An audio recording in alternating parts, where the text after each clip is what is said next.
So hello guys, good morning. It's 11:01 a.m. Pagmata na ko, buntag sayo, naglantaw ko og YouTube, nag-open ko. Pasensya na sa lagoy ha. Pasensya na jud. Karon, mag-Tagalog ba ko? Mag-Bisaya lang. Okay.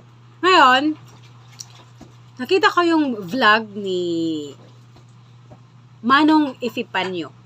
Epifanio Labrador, if I'm not mistaken, yun na yun. Sinisira niya ang iglesia. Minumura niya ang tagapamahala. Sinabi niyang binayaran ang tagapamahala ng ilang bilyon. Alam mo po, kung buong kapatiran sa loob ng Iglesia ni Cristo kahit isang piso lang ang ibibigay, makakarating kami ng milyon. Bilyon. What if 10 peso yung bawat isa sa amin, sa buong mundo, kaya namin umubak kumita nun? Hindi pagmamayabang nga, totoo yun. 1 piso lang nga lang sinabi ko, di ba? Kaya huwag mo sabing binayaran kami. Kasi kusang loob kami pumunta doon sa peaceful rally na yun. Alam mo kung bakit? Ang gusto namin kaisahan. Kuya, ang gusto namin kapayapaan. Wala kaming kinakampihan, wala kaming pinaratangan. Ang ginamit naming termino doon, pag sinabi lang ng Pangulong Bongbong Marcos. Kasi kung ikikilos nyo yun, ay wala naman akong alam doon sa mga ganyong klase. Hindi naman ako abogada or what else. Wala naman akong pinag-aralan. Ang gusto ko lang po, iparating.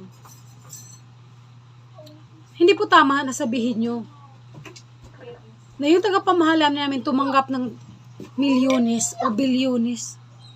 Kasi hindi, walang katotohanan yun. Tay!